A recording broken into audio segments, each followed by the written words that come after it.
ecomedios.com. Seguinos en Instagram, @ecomedios. El tercer ojo, una mirada en positivo de la vida cotidiana y del mundo.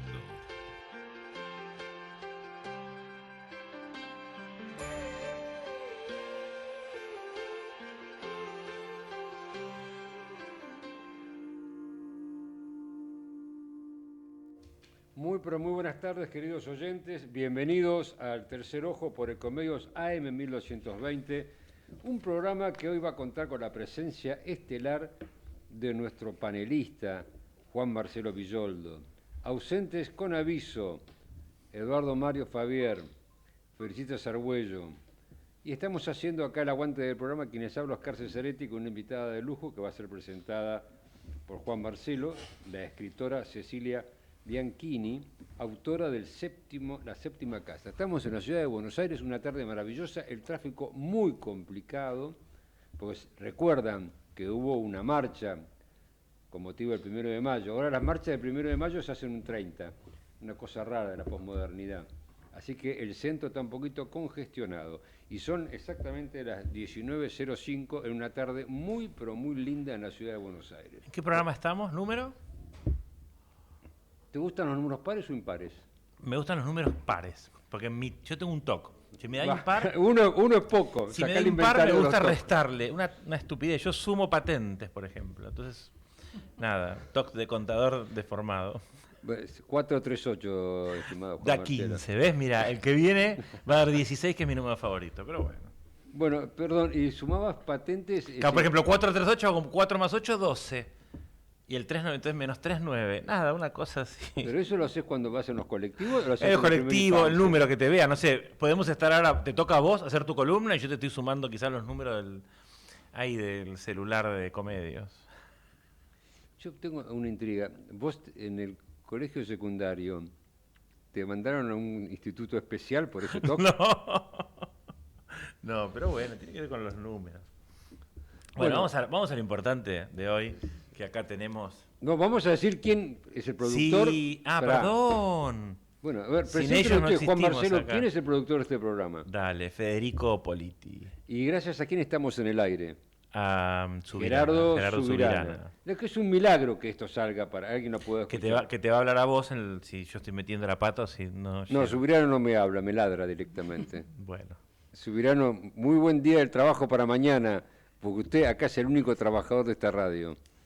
Vamos a dar inicio a esta edición número 438 presentando a Cecilia Bianchini, autora del libro La Séptima Casa, en la voz de la cultura de este grupete que se llama Juan Marcelo Villoldo, el contador.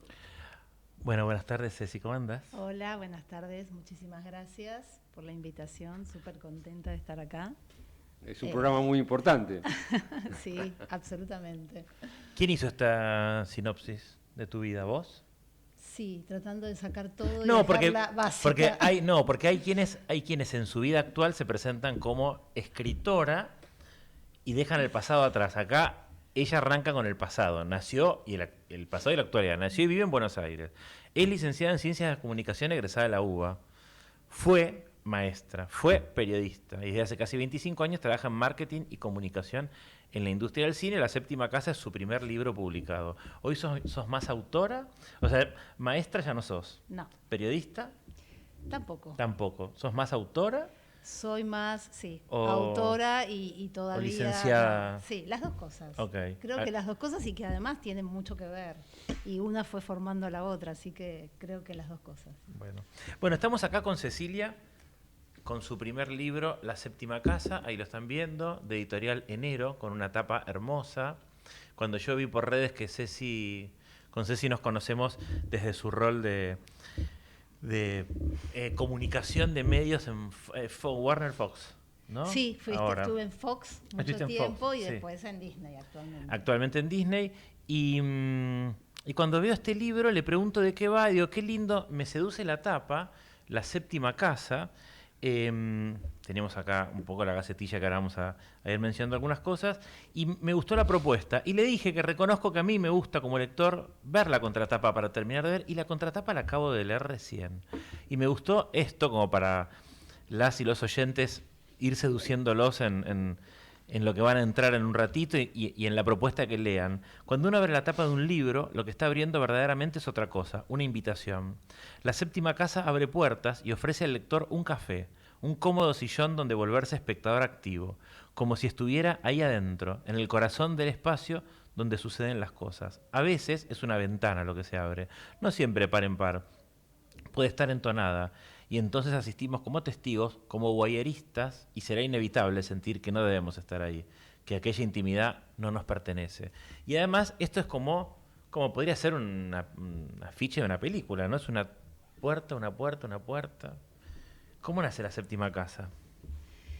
La séptima casa nació casi en pandemia, podría decirse, y fueron todos relatos que yo fui trabajando en los talleres que arranqué en pandemia, digamos. Un poquito antes, con los mundiales de escritura había participado, y después básicamente en pandemia me aboqué a la escritura en talleres, y ahí empecé a compartir ciertas cositas. Y el concepto, vos recién antes de la nota me preguntabas, ¿qué pasa con esa séptima casa? Con la estadística que aparece en el primer relato, ¿no? Una tarde en pandemia, yo estaba en casa, mi hijo estaba por ahí, yo no me acuerdo, pero bueno, él estaba en secundaria, así que era yendo de la cama al living entre Zooms y cosas del colegio. Mi marido no estaba en casa porque él tenía una actividad que era como se llamaban las que tenías que seguir. Ah, sí. Sí, digamos, relacionado, esencial, Esencial. exacto. O sea, que para él la pandemia prácticamente no existió, y yo estaba sola y puse la radio. Soy así medio bicho de radio. Alguien dijo, y lo puedo jurar, aunque después nunca lo encontré, que había una estadística que decía que la mayoría de la gente habita en 7 casas durante su vida. Y a mí me encantó, y yo estaba ahí con todos los talleres y de escritura, entonces lo metí en el celular, dije, esto me gusta. Y escribí un relato que concentraba como muchas casas, ¿no? Que mi tallerista de ese momento, que es una de las personas que agradezco en la parte de agradecimientos, que es Sebastián García Uldri, que también es un escritor y es un profesorazo de taller, me dijo, bueno, pero ahí hay más. Vos escribiste un solo relato mencionando un montón de casas. Eso se puede abrir. Y ahí quedó. Busqué en internet lo de la estadística, porque dije, yo esto tengo que... Nunca lo encontré, Marcelo. Nunca lo encontré, así que es un recuerdo que tengo ahí, pero que me encantó el concepto y que encima se cumple bastante, porque hay mucha gente que puede dar cuenta de más o menos esta cantidad de casas.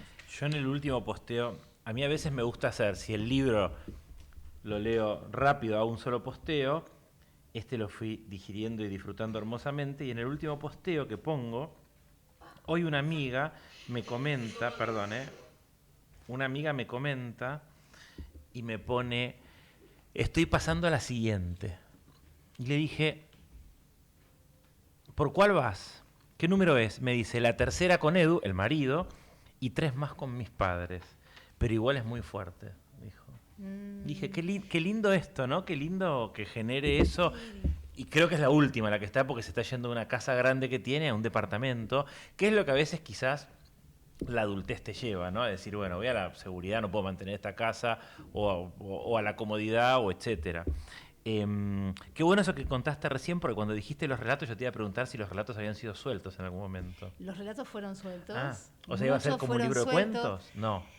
Podía haber sido un libro de cuentos, pero bueno, justamente este mismo escritor que te cuento, Sebastián, él dice que hay que escribir a todos los alumnos. Nos dice, escriban, y aparece. Como que algo aparece, empieza a darse como una constante. Entonces decís, es por acá. Claro. Y un poco pasó con eso, porque todos los relatos tenían como anclajes en casas y demás. Entonces fue apareciendo eso, y después, cuando yo sentí la conexión y sentí que había algo, ahí ya, bueno, empecé a trabajar más en clínica, ahí sí, con Agustina Caride, que es la persona que después que leí recién. Hizo el párrafo de la contratapa. Entonces ahí fue donde sentí que, bueno, que había algo, y empecé a editar, a ordenar, a darle como una forma de novela fragmentaria. Claro. Porque conceptualmente no son ni cuentos ni es una novela. Es una novela fragmentaria que es un género de novela, pero compuesto de relatos y no de cuentos. A pesar de eso, creo que se puede leer un poquito. Hay gente que lo leyó medio suelto. ¿Ah, sí? Pero para mí funciona mejor. Totalmente. En orden. A mí me gustan mucho los epígrafes y cuando leo el primero que dice, digo primero porque casi todos los capítulos tienen uno, no sé si es cuento o libro de Natalia Ginsburg, porque no lo leí domingo. ¿Es cuento o libro? Es un cuento de un libro. ¿Acaso podría cualquier casa, todas las casas, convertirse en una guarida con el tiempo? ¿Podrían acogerme en su penumbra benigna, cálida y tranquilizadora? Yo ni bien leí esto, puse la palabra refugio. Hay una película de François Ozon llamada, no me acuerdo si era un refugio, tenía que ver sobre una mujer embarazada y la criatura en el refugio de la panza de la madre. Y siempre me quedó ese concepto hermoso de refugio de casa. Y me gustó, esto que te decía antes del programa, que yo como contador en mi estructura me gusta encontrar las palabras, me gustó encontrar refugio y me gustó encontrar guarida. Y anoté ahí las páginas donde está guarida. ¿Cómo conectás este epígrafe con qué viene primero? ¿Cómo lo encontrás? Lo que pasa es que un poco el personaje de la novela, que es Clara, tiene como una especie de obsesión por esos refugios. Porque de hecho habrás notado que casi todos los relatos se relacionan con algún momento un poquito ansioso, crítico, una pequeña crisis o algo que va desencadenando los cambios en la vida del personaje. Y ella tiene como ella necesita la casa como si fuera un compañero de vida, ¿no? Y bueno, Natalia Ginsburg es una de las escritoras que a mí me encantan, que leí mucho de ella, y esta cosa intimista de la relación del personaje con sus casas aparece, y yo también como hago lo mismo que vos cuando leo, marco, dejo cosas porque siento que después lo voy a poder conectar con algo hermoso de mi escritura y aparece ese fragmento. Y se va armando. El primer fragmento de esta novela, que se llama Lo más importante sucede al final, Oscar, vos un poco nos contaste antes de la vida de tu familia, con lo cual tuviste muchas casas. Pero hay una amiga de Clara... Varios destinos, sí. Varios destinos. Pero hay una amiga de Clara, Lourdes, que ella cuando empiezan a hablar de esta estadística, dice, solamente viví en 2 casas, la de mis viejos y después de donde estoy desde que me casé. Yo puse acá como yo soy de 2 casas hoy. En realidad, perdón, mirá qué increíble, 3, porque con mis viejos vivimos en 2, con lo cual esta es la tercera. Pero yo creo que podría tranquilamente, con tal de no cambiar, podrían estar en ese 30%. Estar en ese 30%. Vos corré el pasado familiar, digamos que dependió de tu viejo, del laburo de tu viejo.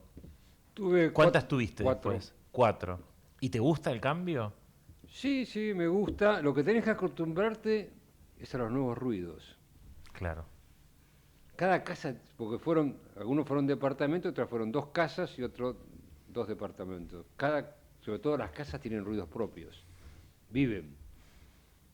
Las primeras noches uno... Así es. ¿A qué se debe esto? ¿Qué será? Después va tomando el ritmo a la casa. El departamento es diferente, es otra cosa, ¿viste?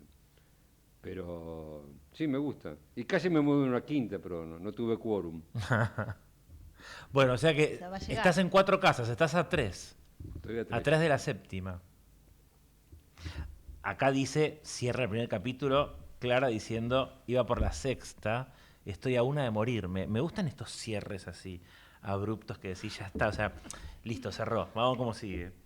La 7ª es la muerte.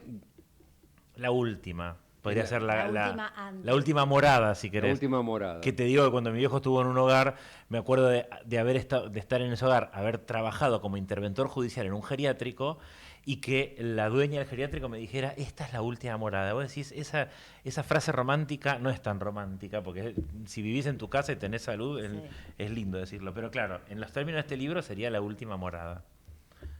Así es.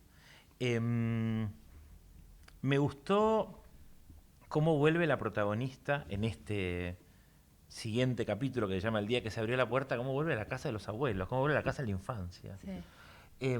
¿Cómo fuiste armando el orden de los...? El orden, si bien hay un momento que también que va y viene, porque hay relatos que están en 2 tiempos. Eso me puse a jugar, me gustó y dije, vamos. Pero hay relatos que tienen dos tiempos en el mismo cuento, en el mismo relato, inclusive dos voces, ¿no? Primera y tercera y demás. Esas son todas cosas que jugué y como a la editora le gustaba y la profesora Agustina de Crin también, yo dije, bueno, vamos, debe funcionar.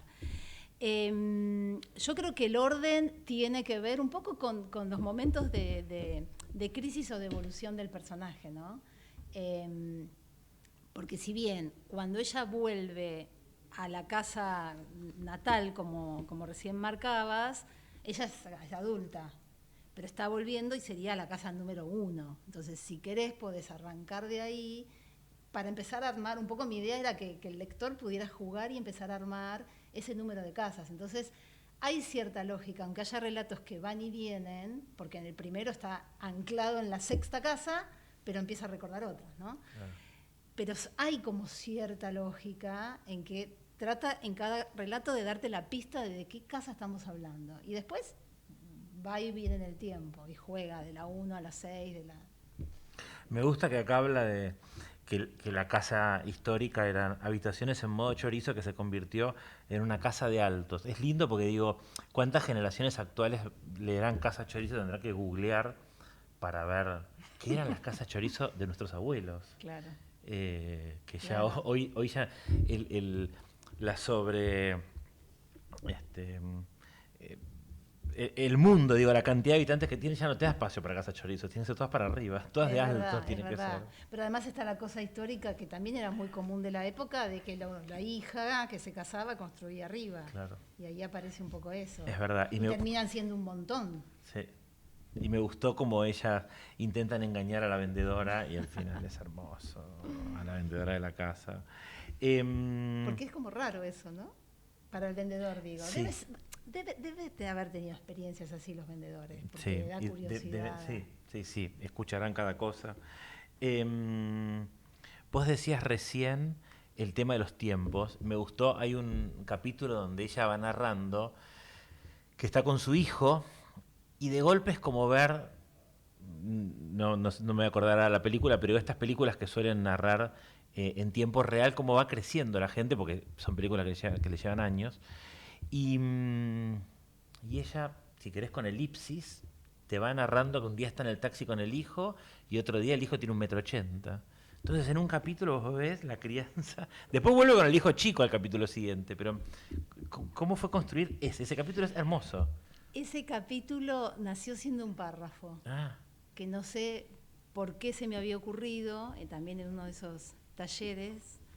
Y era un párrafo en que sí, jugaba que salía con el hijo bebé y en ese ratito pasaban un par de acciones y el hijo volvía más grande a la casa. Y después lo empecé a nutrir de un montón de detalles y se convirtió en eso que vos decís de un día a otro, pero en realidad ni siquiera de un día al otro. Es verdad. Es como el paseo de la tarde. Es como el paseo de la tarde, sí, tal cual. Sale, lo va a buscar, va a la casa de la abuela, y cuando vuelve ya es un adulto que entra a la facultad, entra a la clase de la facultad. Así ¿Puedo hacer una pregunta tonta? Obvio, pregunte. ¿La familia de la escritora lee o el escritor se maneja con la editorial o con críticos? En mi caso, sí. Borradores, estoy hablando de las primeras entregas. Sí, che, ¿te gusta esto? Sí, en mi caso... hay que tener cuerpo para aguantar la crítica. Mi marido siempre fue... No sé si leyó todo, pero un montón de relatos yo se los fui compartiendo. O sea, escribes hace mucho. Si yo escribo hace mucho, sí. Así este tipo de cosas, 6 años más o menos. Más o menos, un poquito antes de la pandemia. A ver, él me preguntaba antes que vos llegaras. La verdad es que escribí toda la vida. Sí, yo tengo cartas recibidas, diarios, después un poco más profesional, claro. ¿no? Pero la parte de así de literatura, bueno, sí, más o menos hace 6 años. Porque es difícil a veces entregar una cosa tan íntima como esta, una obra de este tipo, sí. a una persona tan allegada. Sí, y que no a veces, tengo mucha historia con eso. Y que a veces, ponele tu marido que sea ingeniero, es esencial, ingeniero eléctrico, es esencial, o médico. Sí. que es esencial. Sí. Y bueno, los médicos con la literatura, Sí. el manual de Testú estudiaban. Bueno, en mi caso, mi marido es diseñador gráfico, pero además estudia teatro, hace teatro. Ah, bueno, entonces ya más. Entonces es como que no tengo mucho rollo Incompatibilidad. en compartir. ¿Y el párvulo? Y el párvulo, bueno, el párvulo cumple 20 ahora. Bueno, tan igual. chiquito, lo leyó ya publicado, ya editado. Ah, Ahora- bueno, ya editado, ahora lo claro, leyó, claro. ya diferente. publicado. Ah, todo. hay que tener cuidado con los ¿Y la párvulos. devolución? Y la devolución de él es como que quiere anclarse en la realidad. Entonces dice, ¿pero este quién es? Claro, claro. Olvídate, no tenés que pensar que Clara soy yo, porque ese es uno de los temas, ¿no? Claro. Cuando uno escribe. Obviamente que el que me conoce encuentra cosas, Sí, obvio. y yo creo que hay puntos de partida que pueden ser míos, propios de mi historia, pero no anclaje. Punto de partida es como si Clara tiene características, algunas serán parecidas a mí, hay otro montón que no, que las distingo, y es un personaje realmente creado, y es como que el punto de partida y le das el timón. Cuando empezás a escribir a ese personaje le decís, che, pasa esto. Y es como que cuando uno se acostumbra a escribir, realmente el personaje toma el timón Hay de la un, historia. les comento algo a los escritores, un reconocimiento del Papa, porque ha salido muchas cosas del Papa. Entonces, en una entrevista, no sé con quién, se queja que en los seminarios se enseña mucha teología, mucha filosofía, pero dice, las religiones son humanistas y no se hace literatura, no se leen los clásicos, no se lee Dostoyevsky. Entonces, es como que falta eso que es fundamental, que la literatura lo da, que no lo da ni la teología, ni la filosofía, ni nada. Totalmente. El carácter verdad. humanístico de la literatura clásica, sobre todo. Entonces, ha sido una reivindicación a los escritores, acá, en la persona de Cecilia. Es verdad. Es verdad, hay que leer. Me gusta que en un momento, yo soy muy fan de Marc Augé, desde que he leído algunos libros de él, y hay uno, no sé si vos conocés al antropólogo francés Marc Augé, que no sé pronunciar Augé, no sé cómo se dirá en francés. Yo soy que- un bruto literario, leo política, nada más o historia. Bueno, pero como vos lees fuera de nuestro país, digo, quizás leíste algo sobre él. Bueno, él creó el concepto del no lugar, que vos debés pasar. En tu último viaje habrás pasado un buen tiempo en un no lugar llamado aeropuerto, Sí, sí. hotel. Bueno, acá es lindo porque la protagonista está en un no lugar y mira ese espacio y digo, como rompe el refugio, rompe la zona de confort del hogar. ¿Esto, Sí. ¿Esto lo metiste a propósito o de casualidad? Porque lo que tiene lindo este libro es que en un momento yo leo que mi pacto de lectura, digamos, es el capítulo 1, charlo un poco con ella porque le digo, si hay algo que me gusta de tener un autor a mano es, yo necesito estar contándole a alguien lo que estoy leyendo, y cuando a veces no tenés, a veces le taladro a Fede, en casa, donde estemos, pero si no tenés con quién, hablaba un poco con ella y dice, ya vas a encontrar la conexión en el libro. Pero lo que me sacaba a veces era cuánta vida real había del hijo, de la escuela, de problemas en un estreno, que eso habrás tenido, digo, en un estreno, una mami, un problema del nene, bueno, y me gustaba eso, y después volví a las casas. Pero, ¿cómo fue este no lugar o pensado de casualidad? Sí, es un concepto hermoso el del Hermoso. lugar y el no lugar. Y además Hermoso. acá aparece, como justamente dijiste vos, en contradicción con todo el lugar que ella busca, porque ella quiere guaridas, quiere hogar, quiere lugar, y de repente se encuentra en una situación de crisis personal en un no lugar, o sea, todo mal. Tal cual. Porque una crisis en tu lugar Es verdad. una crisis en tu lugar, en un no lugar. Y bueno, es un concepto que en ese momento el personaje está justamente en la facultad estudiando un poco estas cosas, entonces me gustó esa conexión y es un concepto lindo y uno lo vive, ¿entendés? Estás en un aeropuerto y Dios mío, un shopping, es decir, Dios mío, es decir, lugar de paso, no sirve para nada, Para no nada. hay conexión. Hay un concepto de no lugar mucho más duro, que es cuando hay separaciones de parejas, alguien se va. Sí, Y el que se va a un no lugar. exacto. Es verdad. Transitorio. Sí, sí, es un no lugar, desconocido, Sí. sin las cosas comunes,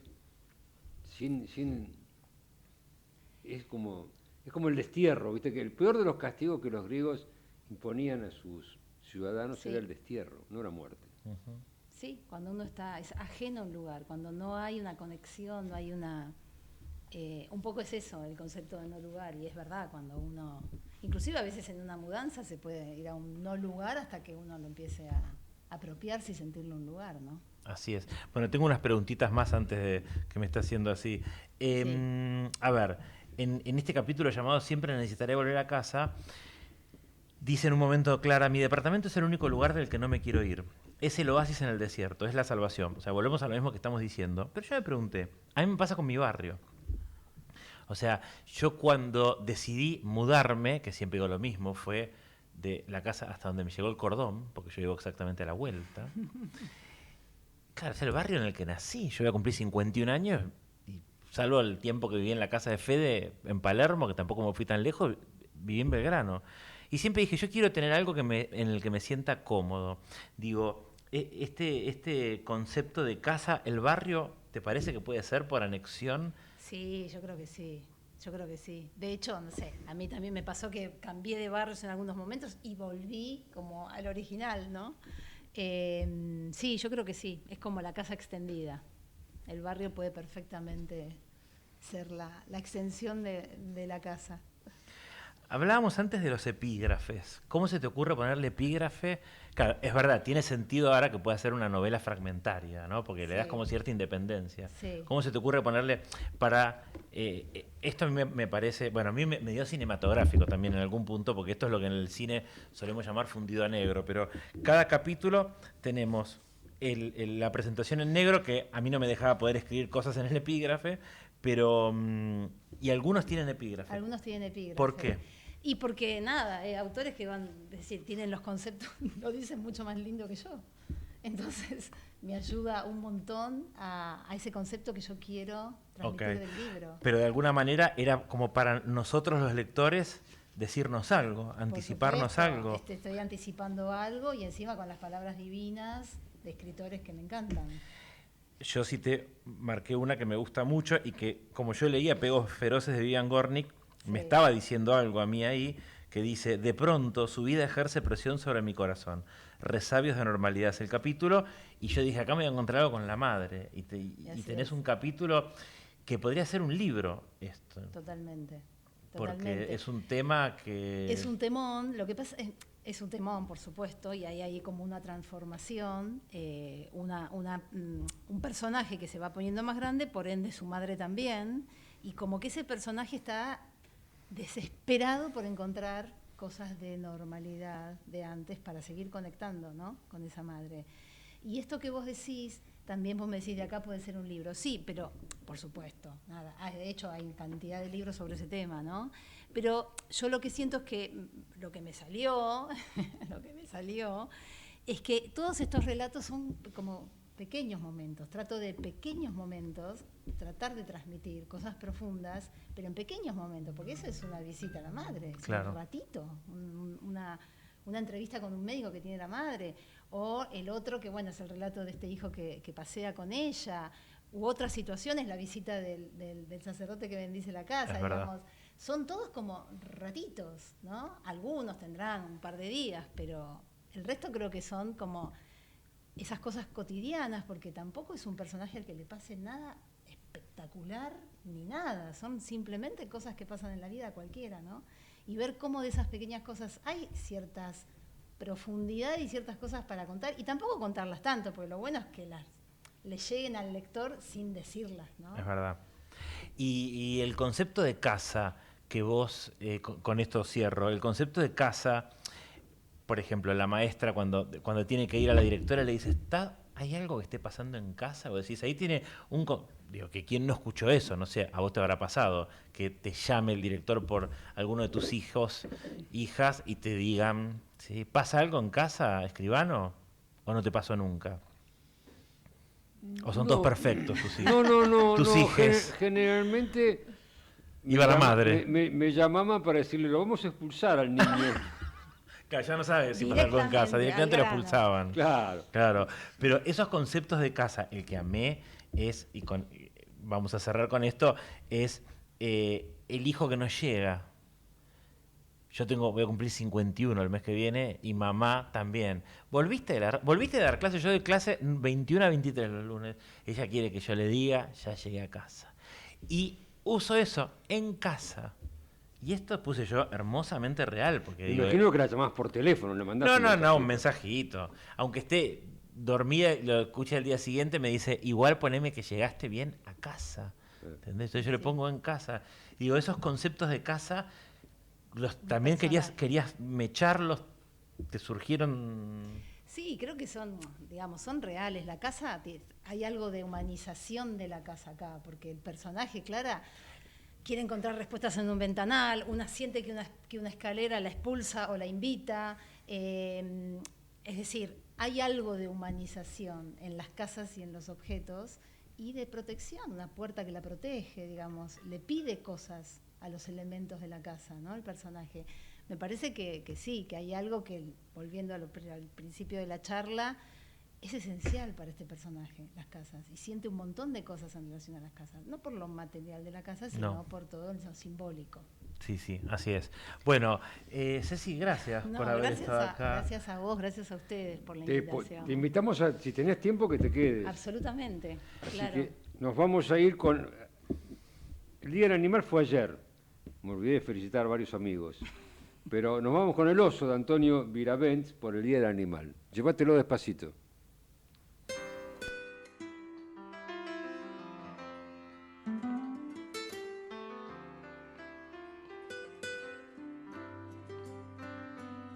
Yo vivía en el bosque muy contento, caminaba sin cesar. Las mañanas y las tardes eran mías, a la noche me tiraba a descansar. Pero un día vino el hombre con sus jaulas, me encerró y me llevó a la ciudad. En el circo me enseñaron las piruetas y yo así perdí mi amada libertad. Confórmate, me decía un tigre viejo, nunca el techo y la comida han de faltar. Solo exigen que hagamos las piruetas y a los chicos podamos alegrar. Han pasado 4 años de esta vida, con el circo recorrí el mundo así, pero nunca pude olvidarme del todo de mis bosques, de mis tardes. Ecomedios.com AM1220. Estamos con vos. Estamos en vos. Sin agua estancada, prevenís el dengue. Vacía, limpia y cepilla los recipientes que acumulen agua para eliminar larvas y huevos del mosquito que lo transmite. Encontrá más recomendaciones en buenosaires.gov.ar/dengue. Buenos Aires Ciudad. Vamos por más. Informate en ecomedios.com. Seguinos en TikTok, @ecomedios1220. El Tercer Ojo, un programa hecho por profesionales que no buscan cambiar el mundo, sino solamente encontrar su sentido. Estamos en el aire de vuelta, por milagro de la tecnología. Seguimos en la segunda parte del Tercer Ojo, en un día miércoles muy especial, mucho tránsito, una tarde hermosa fue, y el fin de semana va a ser espectacular. Mañana recuerden que es feriado, y el viernes no laborable, cosa incomprensible, tenía que ser feriado también. Venime, vamos a... Tráeme la francesa.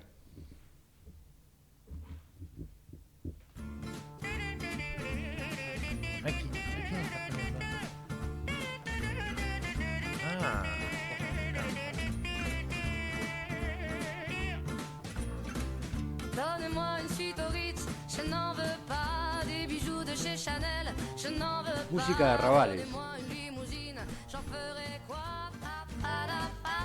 Vos que tenés un sobrino viviendo en Francia.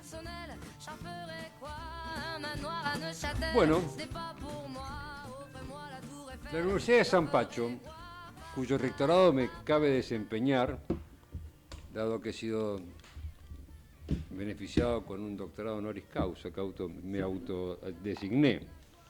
El cuerpo, la Universidad de San Pacho, te comento a ti, hace trabajo de campo, fundamentalmente investigaciones, en temas muy variados. Y en esta oportunidad hicimos un trabajo de campo que se titula ¿Qué quieren las mujeres a los 60? No me miren con esa cara. Puede ser un poco sexista, pero... No, para nada. Bueno, justo, mira, Ahí estaba. no quisimos criticar al aire, pero lo vamos a hacer en la gacetilla de prensa del libro de Cecilia, el público. Objetivo son mujeres adultas entre 30 y 60 años. O sea que puede ser, mira, ¿qué quiere la mujer de 60? Claro. Leer el libro de Cecilia.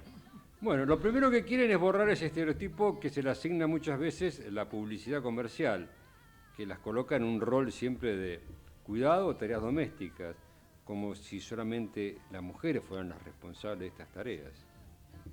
Yo me imagino, en mi caso, por ejemplo, yo levanto la mesa y trato de lavar, no me mires así, Juan Marcelo, y trato de lavar algo, pero generalmente me dicen, hay que lavarlo de vuelta. Pero bueno, no importa, el esfuerzo fue hecho, eso es lo importante, hay que valorar. Entonces, el trabajo de campo arranca de la siguiente premisa, que las mujeres, a diferencia de los hombres, no buscan vincularse necesariamente afectivamente con un hombre. Las mujeres tienen mayor capacidad, es como el lobo solitario, tienen mayor capacidad de estar solas que el hombre. El hombre es mucho más dependiente en ese sentido.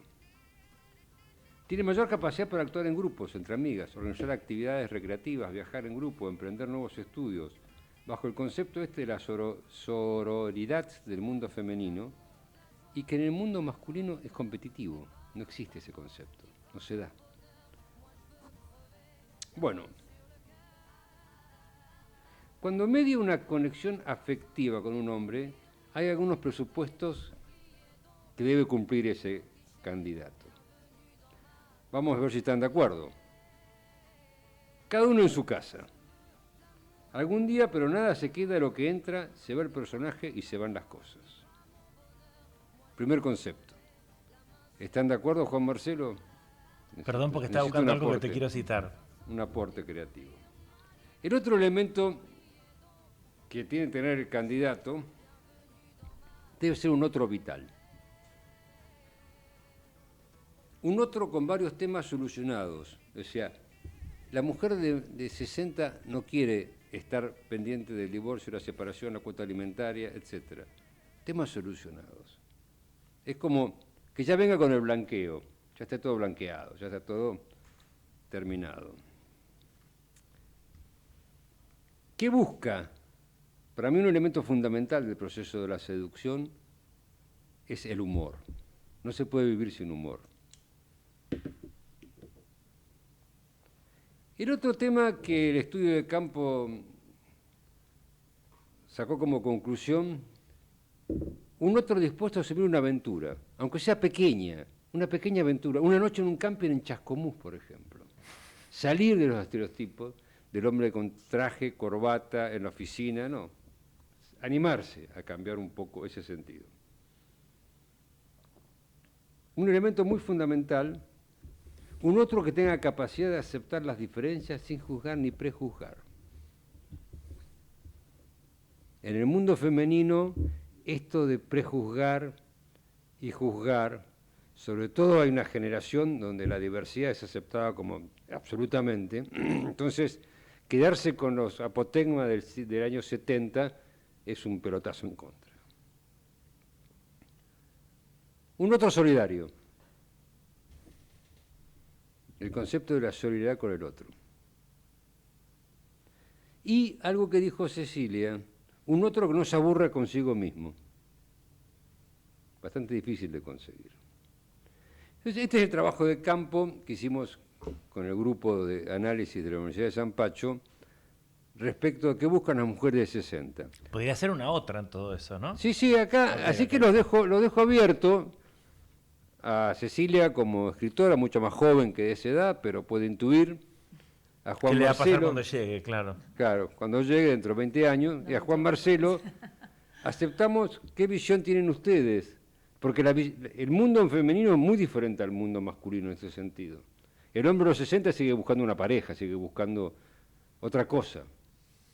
La mujer, creo que en alguno de estos ítems, que pusimos 8 nada más, estamos muy acertados. Pero les dejo la palabra, les dejo el comentario a algunos de ustedes. No, en realidad yo suelo tener linkeos y cuando empezaste a hablar de eso, no me preguntes por qué, pero el otro día hubo una charla sobre distintas mujeres argentinas escritoras y una periodista, Flavia Pitela, habló sobre Alfonsina Storni y contaba que Alfonsina no fue conocida en el mundo y Alfonsina ya había hablado 10 años antes de Un cuarto propio de Virginia Woolf y me recomendó que el otro día en Google no lo encontraba y acá lo acabo de encontrar, pero no está el texto. ¿Por qué las maestras se casan poco? Una columna que escribió en La Nación en 1921, bajo el seudónimo Tao Lao. Y bueno, ella me dio la explicación que no les puedo repetir, pero que tenía que ver con algo económico y me lo disparó esta cuestión que vos decís, de las mujeres y lo que buscan y lo que eligen. No sé, por supuesto las mujeres de 60 de hoy no son las mujeres de 60. No.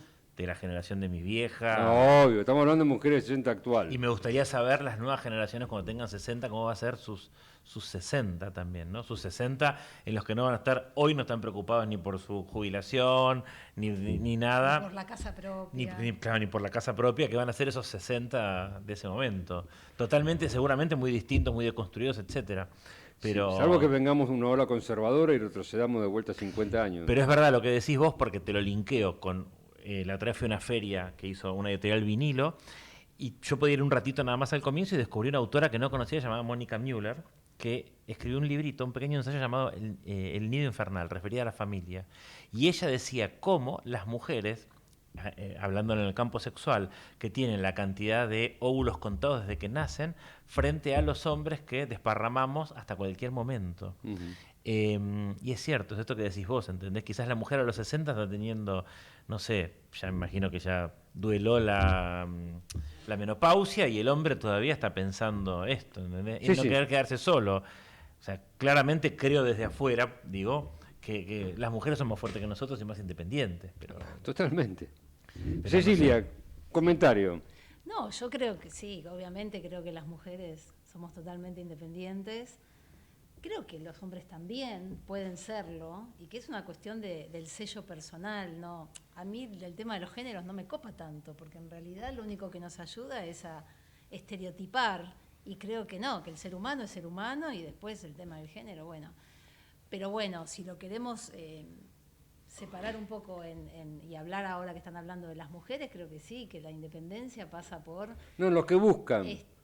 Lo que a los buscan, 60 lo que buscan. pasar bien el momento, planificar el día a día, estar satisfecho con uno mismo.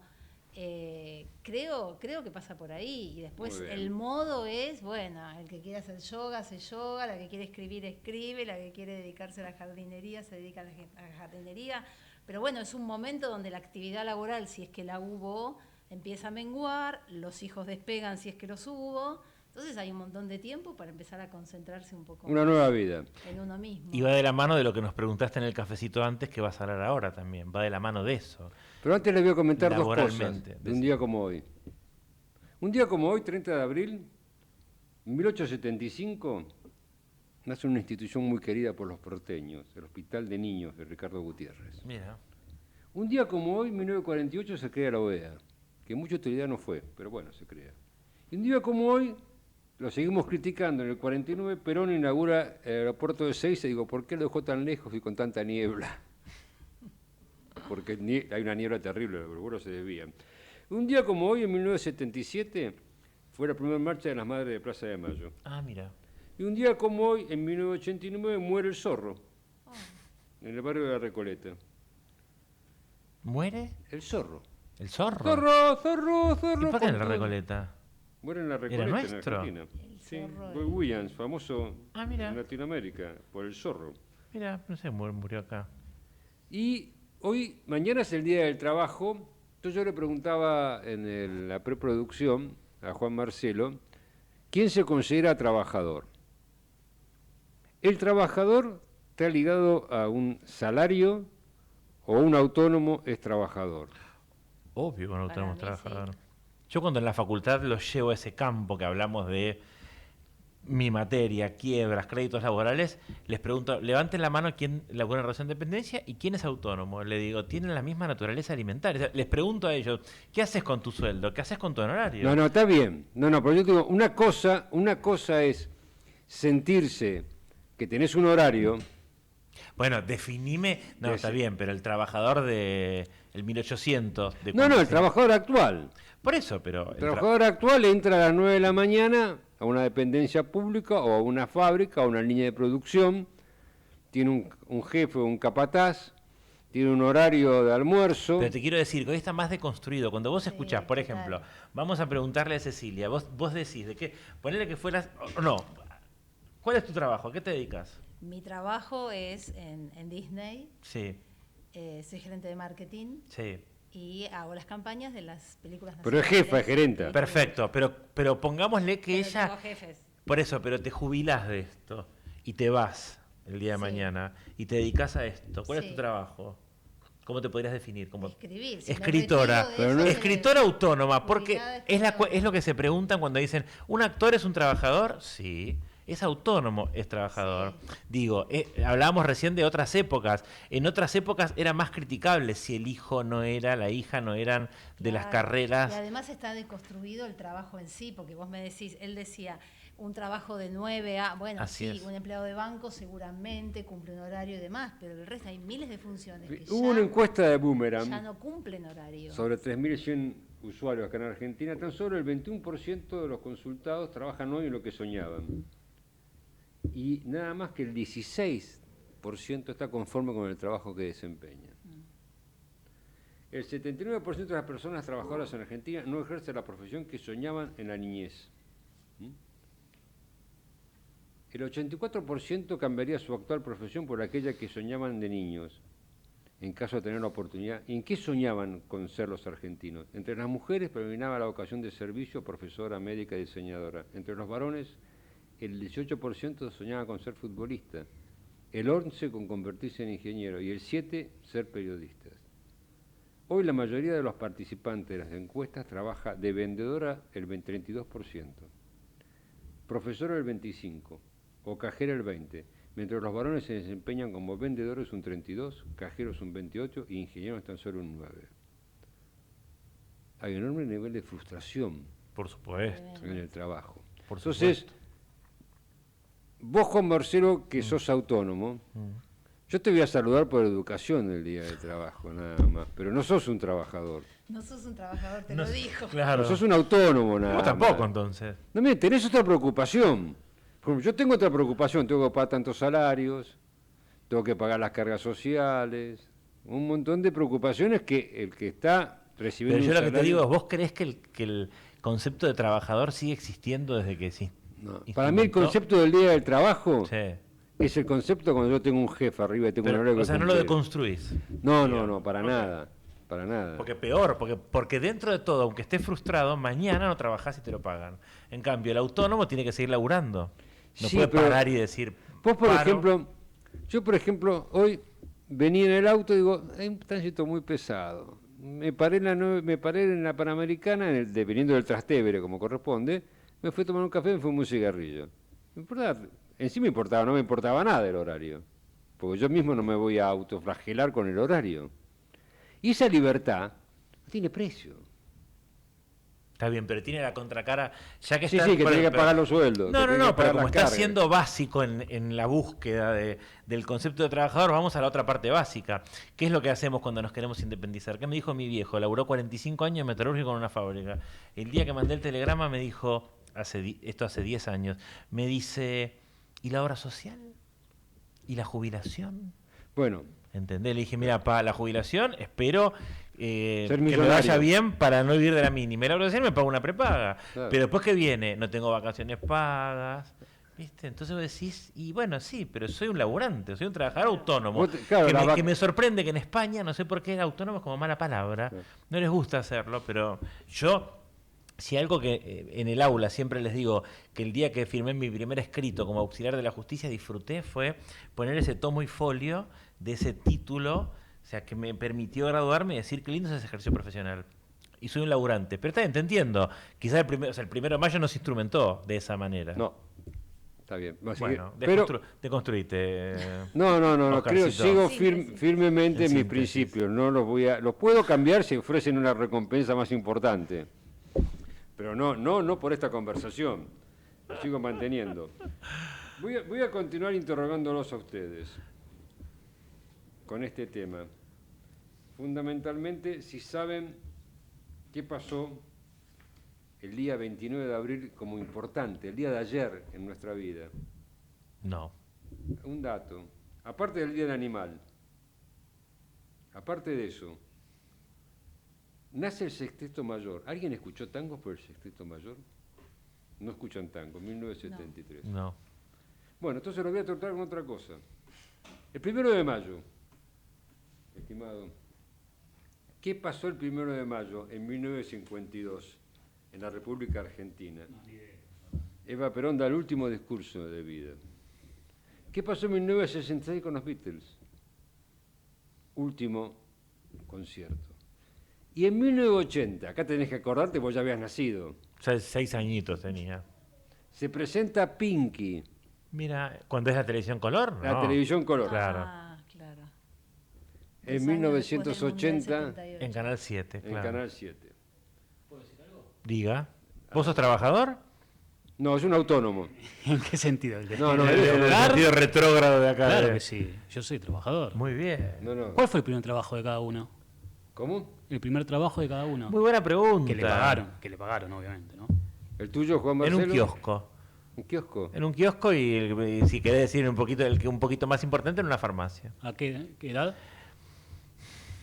15, 16, me gustaba mucho la plata, entonces me pagaban un peso por día, o un austral, no me acuerdo si era austral o un peso, Bien. pero me gustaba. ¿Cecilia? El mío fue de maestra Ah, maestra. a los 20 en una escuela en Flores, una escuela privada en Flores. Misericordia no, ¿no? No, una escuela laica. Bien, Y no bien. existe más. No, yo creo que sí, entré a trabajar. Trabajar era una forma grande de decir. Trabajar. Sí, trabajar. Se conoce trabajar. En la asesoría jurídica del Senado sin ser abogado. Pero me faltaban 3 materias para recibirme, o sea que no era un trabajo, ya era un igual que el resto que estaba al lado. Ya, 3 materias me recibí de abogado. No, nada, nunca padecí nada, nunca padecí ningún jefe, nunca padecí horario, nunca padecí nada. Ahora entendemos las cosas. Sí. Claro. ¿Y Ahora vos? entendemos. Yo en tercer año. Tercer año De la secundaria. de la secundaria. Sí. Mi mamá. Te echó de la casa. No. Nosotros somos 6 hermanos, ¿no? Claro, Era echó- difícil pedir plata Claro. a los padres para salir. Entonces esa plata la utilizaba para salir. Y en tercer año mi mamá me dice, tengo un amigo del colegio, mi mamá es docente, y que tiene una imprenta. ¿Querés ir a trabajar 3, 4 horas? Entonces empecé a trabajar 3, 4 horas. Buenísimo. Para tener mi plata para el fin de semana. Claro. ¿Con la Era eso. tipografía? No, haciendo anillitos, todas esas cosas. Cuadernos. El más chico mío, cuando tenía 16 años, tiene vocación, viste, cuando yo, con él también hacemos muchos temas de empresas familiares, y yo siempre le digo a los dueños, que tengan hijos no significa que los hijos sean empresarios, son 2 cosas diferentes. Un hijo puede ser divino, pero no tiene vocación, no tiene hambre de empresario, hay que tener hambre para ser un empresario. Entonces, el más chico mío, o le gusta mucho la plata o tiene mucho hambre. Porque se inventa cada cosa. Cuando tenía 16 años organizaba fiestas de 300 personas. Cobrando entrada. Bueno, yo dije, no puedes hacer eso, son todos menores de edad, olvídate. Pero tiene vocación de organización, de gerencia, de juntar, de organizar, de liderar y de juntar plata. Pero eso lo notás en el ADN de la persona. El más grande está en el Poder Judicial, ¿no? O sea, como funcionario, ¿viste? Son 2 visiones del mundo. Bueno, chicos, nos estamos yendo. Vamos. Feliz Día del Trabajo Gracias, para aquellos que se igualmente. consideren trabajadores. Para mí también, me incluyo. Cecilia, que sos la única que... Parece que soy la única que sos la trabaja. única que estás trabajando, que hay un jefe, aunque sea un gerente general. Totalmente. Vos, Juan Marcelo, olvídate, la UBA no es un El trabajo. rector de la UBA es mi jefe, o el decano. La UBA no es un trabajo, Bueno. es unas vacaciones, como corresponde. Les deseo muy lindo 1 de mayo, Gracias. mejor Igualmente. fin de semana y esperemos que el lunes no llueva y tengamos una hermosa semana como fue esta. Nos estamos yendo, buena cena y disfruten.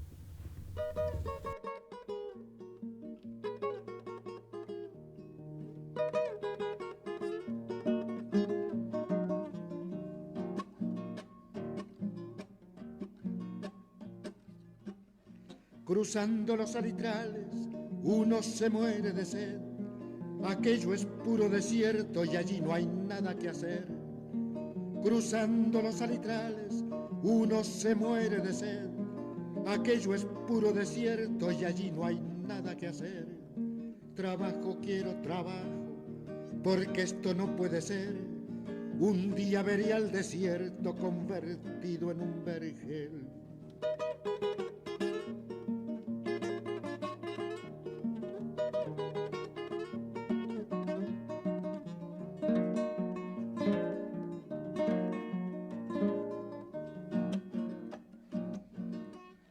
El río es puro paisaje, lejos sus aguas se van, pero mis campos se queman sin acequias ni canal. El río es puro paisaje, lejos sus aguas se van,